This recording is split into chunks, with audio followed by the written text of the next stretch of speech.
Good morning from our cafe. It is Friday, August 21, 2026, and the FDA has proposed a food additive rule that is not final. That word proposed matters. I can listen with my coffee, but I should not file the rule under already happening. Right. Our key word is pending, because this rule is still waiting for a final decision. Pending always makes me check my phone twice. Something is moving, but I cannot treat it as finished. That is the right feeling. For the food substances covered by the proposal, notification is currently voluntary. Voluntary now with a possible change ahead. I'm putting a mental sticky note on the word possible. Keep that sticky note. We also have a baseball sale that team owners unanimously approved. Approval sounds like a finish line, so I already feel a tiny language trap coming. Good instinct. The sale still awaited its official closing when it was reported. So the receipt is not the same as taking the purchase home. That's another pending moment. Exactly. Our third story is about 30 lions and tigers that began transferring from a former zoo. 30 big cats make my little phone icon feel suddenly very small. I understand that reaction. They began entering transport crates, but we cannot call the relocation complete. Then I want every verb to stay calm and accurate, even if the picture in my head feels enormous. That balance will guide us. Say what moved, and also say what remains unfinished. I like it. Pending is not empty waiting today. Each story has already taken a real step. If you enjoy real-world news in clear English, subscribe and let's start with the proposed rule. Coffee ready, sticky note ready, and no imaginary finish lines. Let's go. The FDA, the U.S. agency behind this proposal, would require GRAS notices for certain uses of substances in human and animal food if the rule is finalized. That helps me place the agency, but GRAS still looks like a label I would stare at on a grocery app. GRAS is the U.S. food safety notification route for those uses. Filing a notice through that route is currently voluntary. So the route exists, but using it is voluntary now. My coffee brain is saving room for the proposed change. Exactly. If finalized, the proposal would require manufacturers to notify regulators before introducing new ingredients or additives. Before introducing them, that timing is easy to picture. It's like speaking before adding something new to the shared kitchen shelf. That kitchen image fits the sequence. Manufacturers would also provide their safety rationale with the notification. So they wouldn't just say, here's the new thing. They'd include their reason for considering it safe. Yes, your not just the thing reaction captures why the rationale belongs beside the notice. I would want those 2 pages clipped together. My desk loses any paper that tries to travel alone. One boundary is important here. The proposal itself does not establish pre-market review. So I shouldn't turn notify before into receive a review before in my head. Exactly. Notification would be required for those uses if finalized, but this proposal does not create that review. My sticky note now has 2 columns, what the proposal would require and what it does not establish. That's a useful way to keep the news precise without making the proposal sound final. If I hear proposed, I should imagine a door that's been approached, not a door everyone has walked through. It also protects the scope. The proposal concerns certain uses, not every ingredient in every situation. Certain uses, not the whole grocery store. My shopping list brain can stop highlighting every shelf. Yes, put down the giant highlighter. The limited wording is part of the fact, not a small footnote. That makes the story easier to hold. Voluntary now, a proposed requirement, and clear limits around it.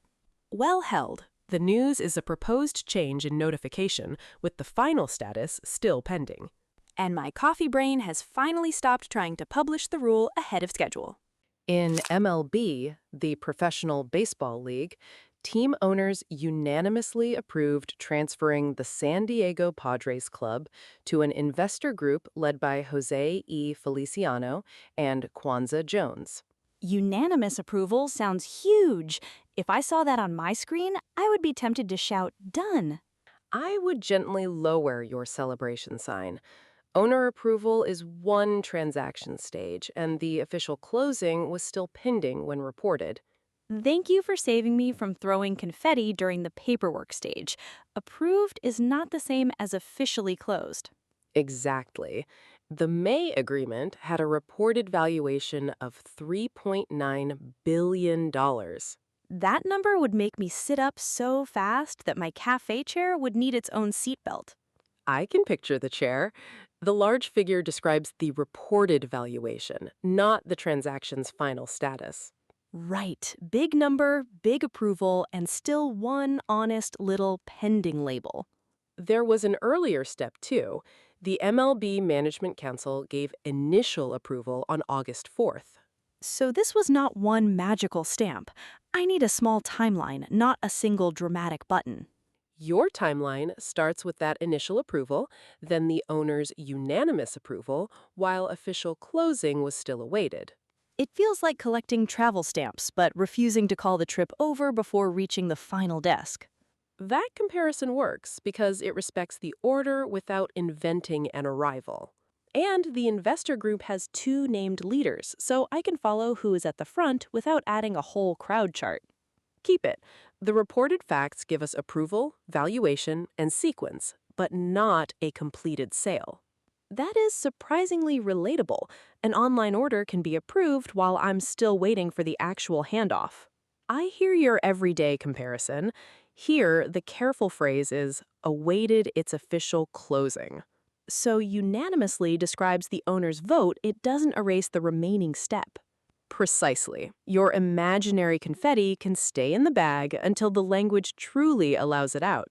The bag is sealed. I have learned not to let a strong verb drag me past the last confirmed fact. That's why pending fits the story so naturally. Approval happened, while official closing remained ahead. One story, 2 true stages. Baseball has never made me this careful with office vocabulary. At the former Luján Zoo in Argentina, 30 lions and tigers began a transfer by entering transport crates. 30 is a lot to hold in one thought. I immediately picture a checklist longer than my weekly shopping list. Your checklist fits the scale. 4 Paws is the animal welfare organization overseeing the operation. Oversight makes me think of someone watching the whole board, not just one square on it. That is a fair picture. 4 Paws also documents veterinary assessment and responsibility for the animals at the former zoo. Then the paperwork in my imagination is not decorative. It is tied to assessment and responsibility. Exactly. You are connecting the documents to the stated roles without turning them into a claim about an outcome. I am trying. With big cats, my imagination wants to sprint, so the facts need a comfortable walking pace. Argentina's government had confirmed a planned mid-August relocation of all 30 big cats. A planned relocation gives me a calendar image, but I'm not drawing a big completed checkmark on it. Keep that box open. 15 were planned to go to a sanctuary in the United States. Half the group in one direction. I can place one careful arrow on my mental map. And the other 15 were planned to go to a sanctuary in South Africa. 2 equal groups make the plan easy to remember, but they still don't turn the plan into a finished journey. I like how your 2 arrows preserve both the split and the unfinished status. My map has arrows, no victory banner, and definitely no made-up destination pins. Good. The verb began matters because the animals had started entering transport crates. I would underline began twice. It gives us movement without pretending we saw the ending. Exactly. We can say the transfer started, but we cannot say the relocation was complete. That difference feels small in grammar and enormous in the picture it creates. That's the responsible path. 30 animals, a planned split, and a transfer that had begun. This is the strongest pending story for me. It moves, but it refuses a rushed ending. Before we leave the cafe, which story made the word pending feel most precise to you? The big cats. They had begun entering transport crates, yet I still had to leave the ending open. That careful tense mattered. A started transfer was the confirmed news, not a completed relocation. I felt the same pause with the Padres. My confetti hand moved, but the official closing had not happened yet. Yes, the unanimous approval was real, and so was the remaining wait for official closing. Then, the FDA proposal gave us the quietest version of pending, discussed the possible rule without calling it final. Nicely put. If finalized, it would change notification from voluntary to required for certain uses. And my 2-column sticky note reminds me that the proposal itself does not establish pre-market review.